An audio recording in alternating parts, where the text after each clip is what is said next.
Panen yang membunuh petani.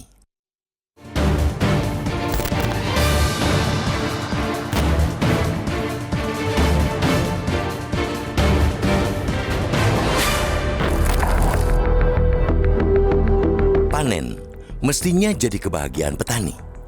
Namun yang terjadi di tanah air lebih sering berkebalikan. Hampir tiap panen raya, harga gabah anjlok. Bahkan di musim panen saat ini, harga gabah sudah di bawah harga pembelian pemerintah atau HPP. Padahal, HPP sebesar Rp6.500 per kilogram saja sudah hampir setara dengan modal yang dikeluarkan petani. Harga gabah di Sumatera Selatan, Jawa Barat, Jawa Tengah, hingga Jawa Timur berkisar Rp5.100 sampai Rp5.500 per kilogram. Bahkan di beberapa daerah lumbung beras di Sukabumi seperti di Parakan Salak dan Waluran, harga terjun ke Rp4.500 per kilogram. Harga rendah itu sama saja buah si malakama bagi petani. Dijual ataupun tidak dijual, mereka tetap rugi. Meski mungkin masih sedikit di atas modal produksi, margin keuntungan itu belum menutup nilai tenaga yang dikeluarkan.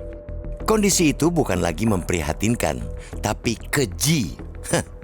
Jika terus membiarkan, negara ini ibarat sedang membunuh petaninya sendiri. Petani yang merupakan kelompok yang memenuhi lebih dari 50% penduduk miskin Indonesia justru bekerja gratis bagi kelompok yang sejahtera. Dari keringat mereka yang tidak terbayar itulah ketahanan pangan bangsa ini bersandar. Kondisi itu jelas tidak bisa terus terulang tiap musim panen. Sebab hal itulah yang membuat jumlah petani kita terus merosot setiap tahun dan berimbas pula pada jumlah produksi padi nasional. Maka jelas pemerintah harus melakukan evaluasi dan pembenahan besar dalam sistem stabilitas harga gabah. Harus diakui bahwa HPP yang semestinya menjadi pengaman dari hukum ekonomi supply dan demand saat panen raya tidak berjalan. Tengkulak tetap menentukan harga seenaknya. Segala alasan selama ini akan lambannya penyerapan gabah oleh Bulog tidak boleh lagi diterima mentah-mentah. Apalagi alasan klasik itu sudah seperti guyonan saja. Tiap panen raya, gudang Bulog tidak mampu menampung. Anehnya, saat beras impor datang, gudang-gudang selalu saja punya ruang cukup untuk menampung. Bulog memang sebelumnya berjanji menyerap 100% gabah petani di tahun ini. Mereka menargetkan dapat menyerap beras petani sebesar 1,4 juta ton. Namun, penyerapan 1,4 juta ton itu diproyeksikan pada puncak panen raya bulan Maret-April 2025. Maka, dengan musim panen yang telah tiba dan harga yang telah anjlok, Bulog harus bekerja lebih cepat dan keras.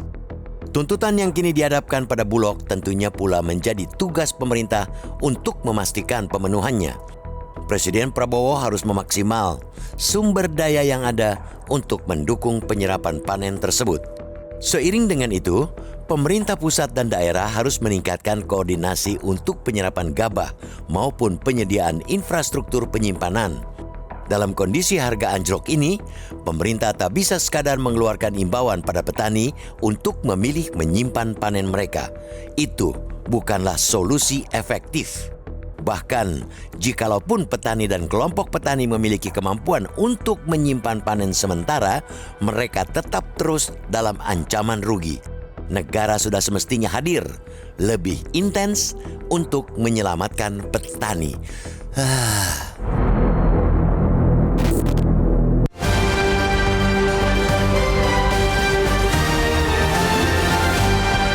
Jelajahi cara baru mendapatkan informasi. Download Metro TV Extend sekarang.